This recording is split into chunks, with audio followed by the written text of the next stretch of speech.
내 나이 100하고도 5, 1920년 경성에서 태어나 한 세기가 넘는 시간 동안 이 땅에 모진 풍파를 온몸으로 받아내며 살아온 이 늙은이의 눈에 비친 세상은 자네들이 보는 그것과는 사뭇 다를 것이네. 나는 일제강점기에 서슬퍼런 공포 속에서 소년기를 보냈고 동족상잔의 비극인 전쟁터에서 비비린내 나는 죽음을 목격했으며 보릿고개의 참혹한 굶주림과 압축 성장의 눈부신 번영을 모두 겪었지. 한 세기를 넘게 살아오며 내가 얻은 가장 뼈아픈 진실은 인간이란 존재는 근본적으로 이기적이며 세상에 공짜 호의란 존재하지 않는다는 사실이라네. 자네들은 노인이 되면 그저 덕담이나 나누며 존경받는 평온한 여생을 꿈꿀지 모르겠으나 현실은 결코 그렇게 낭만적이지 않네. 어디를 가든 환영받는 노인이 되고 싶다는 자네의 질문에 나는 감상적인 위로 대신 차갑고도 단단한 현실의 법칙 3가지를 들려주려 하네. 이것은 아름다운 우화가 아니라 105년이라는 긴 세월 동안 내가 인간관계라는 거친 바다에서 침몰하지 않기 위해 걸치고 있었던 단단한 갑옷과도 같은 지혜라네. 자네, 인간의 본성이 무엇이라고 생각하는가? 맹자가 말한 성선설이나 순자가 말한 성악설 같은 고루한 논쟁을 하려는 것이 아니네. 내가 겪은 인간은 그저 자신의 생존과 이익을 최우선으로 하는 광물처럼 차갑고 단단한 존재들이었네. 전쟁통에 먹을 것 하나를 두고 형제끼리 눈을 부라리던 모습이나 평생을 바친 직장에서 은퇴하자마자 연락이 끊기던 동료들의 뒷모습을 보며 나는 인간의 이기심을 비난하기보다 그것을 하나의 자연 법칙으로 받아들이기로 했지. 지구가 태양 주위를 도는 것처럼 인간이 자신의 이익을 쫓는 것은 거스를 수 없는 섭리라네. 환영받는 노인이 된다는 것은 바로 이 이기적인 인간들에게 자네가 여전히 가치 있는 존재임을 증명하는 과정에 다름 아니네. 타인에게 기대를 거는 순간 자네의 불행은 시작되는 법이지. 내가 전하는 첫 번째 비결은 바로 자네의 주머니를 닫지 말되 그 안에 든 것을 절대로 남에게 먼저 내어주지 않는 경제적 요새화에 있네. 한국은 OECD 국가 중 노인 빈곤율이 압도적인 1위를 차지하는 나라가 아닌가. 2020년대에 들어서도 이 지표는 40%를 상회하며 좀처럼 나아질 기미를 보이지 않고 있지. 사람들이 노인을 환영하는 가장 원초적이고도 솔직한 이유는 그 노인이 타인에게 짐이 되지 않으며 오히려 무언가 물질적인 여유를 베풀 수 있는 능력이 있기 때문이네.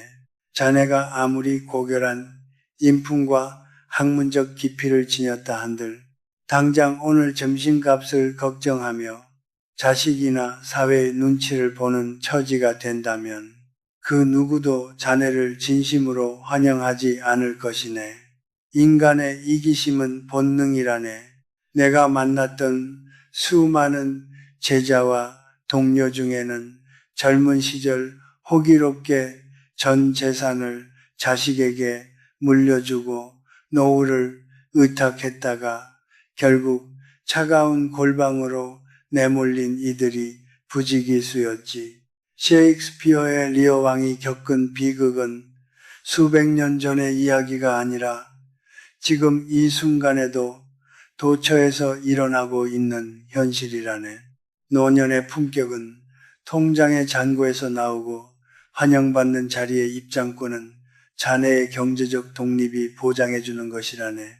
자네가 모임에 나가 기분 좋게 밥값을 계산할 수 있고 자식들에게 손 벌리지 않으며 자신의 건강을 스스로 관리할 수 있는 재력이 있을 때 비로소 사람들은 자네의 말에 귀를 기울이고 자네를 곁에 두려 할 것이네. 그것은 치사한 거래가 아니라 인간 사회를 유지하는 보이지 않는 화폐의 교환인 셈이지. 그러니 절대로 착한 부모나 너그러운 어른이라는 명성에 취해 자신의 마지막 보루인 재산을 내어주지 말게. 자네가 강한 경제력을 쥐고 있을 때만 타인은 자네를 어르신으로 대우하며 그렇지 않을 때는 그저 늙은이로 치부할 뿐이라네.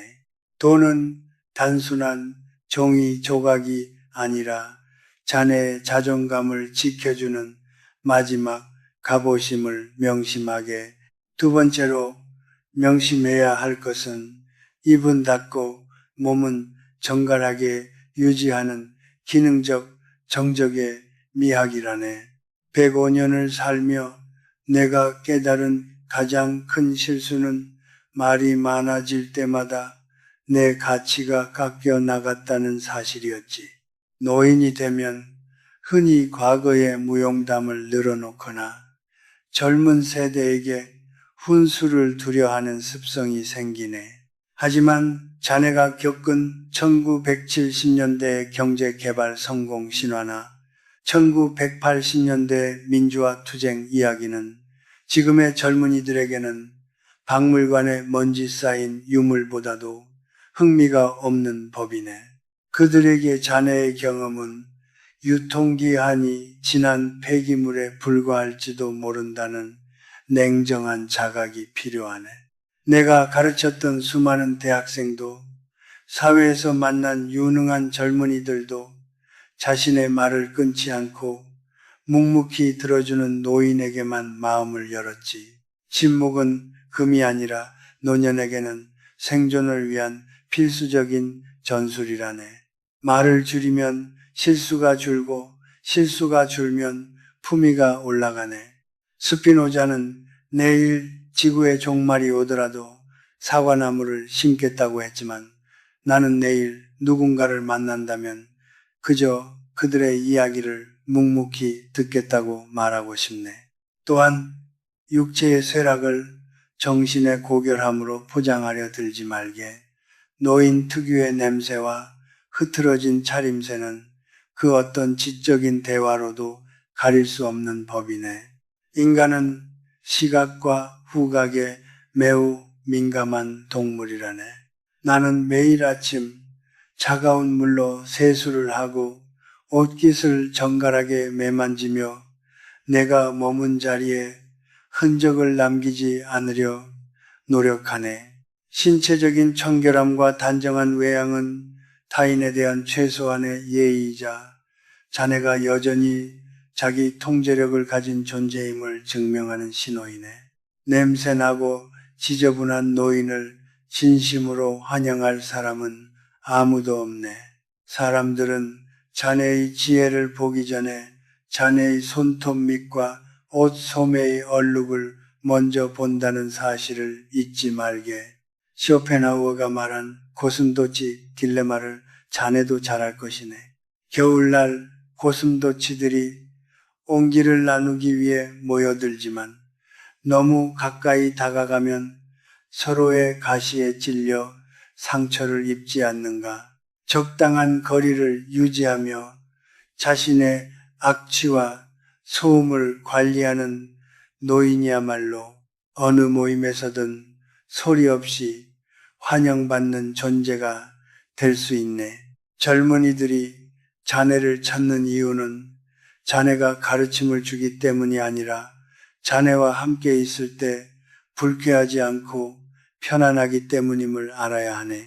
세 번째 비결은 타인의 인정에 목매지 않는 고독의 자발적 완성이네. 이것이 사실 가장 어려운 일일지도 모르겠군. 105세가 되면 주변의 친구들은 이미 세상을 떠났고 자식들은 자신의 삶을 사느라 바쁘며 세상은 내가 알던 모습과는 전혀 다르게 변해버리네. 이 극심한 소외감 속에서 많은 노인이 타인의 관심을 끌기 위해 억지스러운 호의를 베풀거나 병을 핑계로 응석을 부리기도 하지. 하지만 그런 태도는 오히려 사람들을 멀어지게 만드는 지름길이네. 환영받는 노인이 되고 싶다면 역설적으로 환영받지 않아도 괜찮다는 단단한 내면을 가져야 하네. 내가 1950년 전쟁 중에 홀로 피난길에 올랐을 때 나를 지탱해 준 것은 가족도 동료도 아닌 내 안의 차가운 이성이었네. 인간은 결국 혼자 왔다가 혼자 가는 존재라는 진리를 받아들이면 타인의 반응에 일희일비하지 않게 되지. 자네가 누군가에게 대접받기를 기대하는 순간 자네는 그 사람의 노예가 되는 것이네. 기대를 버리고 그저 저녁 노을처럼 그 자리에 묵묵히 존재하게. 노을이 아름다운 이유는 누구에게 봐달라고 강요하지 않으면서도 자신의 빛을 다하고 사라지기 때문이지. 자네가 스스로 충만한 삶을 살며 고독을 즐길 줄 알 때 사람들은 오히려 그 여유로운 풍모에 매료되어 자네 곁으로 다가올 것이네. 타인에게 감정적으로 의존하는 노인은 추하지만 자기 삶의 주인이 되어 고독을 견디는 노인은 경외심을 불러일으키는 법이라네. 나는 지금도 매일 서재에 앉아 글을 쓰고 책을 읽으며 나만의 세계를 구축하네.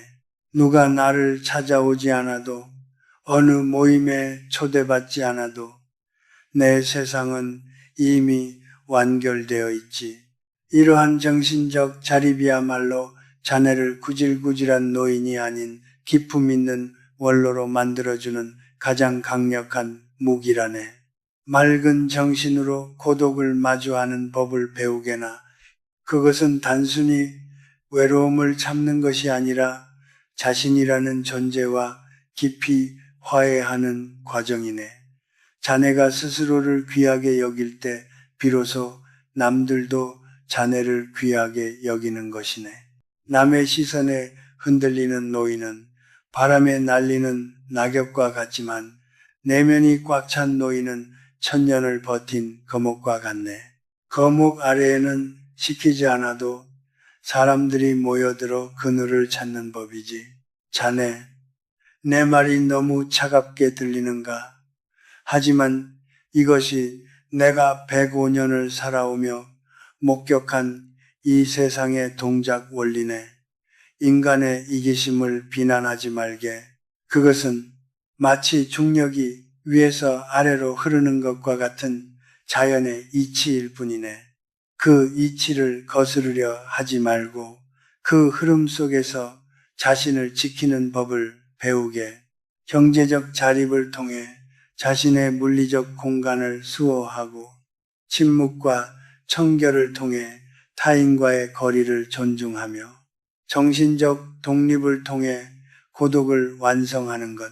이 세 가지가 갖춰졌을 때 비로소 자네는 어디를 가든 대접받는 노인이 아니라 함께 있고 싶은 인간이 될 수 있을 것이네. 사람들은 자네의 나이를 환영하는 것이 아니라 자네가 가진 그 단단하고도 여유로운 기운을 환영하는 것이니까. 내가 살았던 1920년대에는 노인이 되면 장수를 축하받고 온 마을의 어른으로 모셔지는 것이 당연한 관습이었네. 하지만 지금의 21세기는 자본과 효율의 논리가 지배하는 세상이지. 이제 노인이라는 이름표만으로 존경을 사는 시대는 끝났네. 자네는 스스로 자네의 가치를 증명해야 하네. 그것은 젊은이들처럼 빠르게 달리는 경쟁이 아니라 노인만이 가질 수 있는 깊고 그윽한 침묵과 여유로 증명하는 것이네. 내가 겪은 수많은 배신과 신의 반복 속에서 깨달은 것은 인간관계란 결국 서로의 필요가 만나는 지점에서 피어나는 꽃이라는 점이었네. 자네가 상대에게 줄 수 있는 것이 무엇인지 냉정하게 계산해 보게. 그것이 경제적인 혜택이든 마음의 평안이든 아니면 그저 방해받지 않는 조용한 동행이든 말일세. 아무것도 줄 수 없는 노인은 버려지기 마련이네. 이것이 내가 본 세상에 가장 정직하고도 무서운 얼굴이라네. 자네가 길을 가다 마주치는 수많은 노인을 보게나 그중 얼마나 많은 이들이 자신의 과거에 갇혀 현재를 원망하고 있는가. 그들은 환영받지 못하는 이유를 세상의 탓으로 돌리지만 정작 자신을 돌보지 않았음을 깨닫지 못하네. 자네는 부디 그러지 말게. 105세의 이 늙은이가 해줄 수 있는 말은 여기까지네.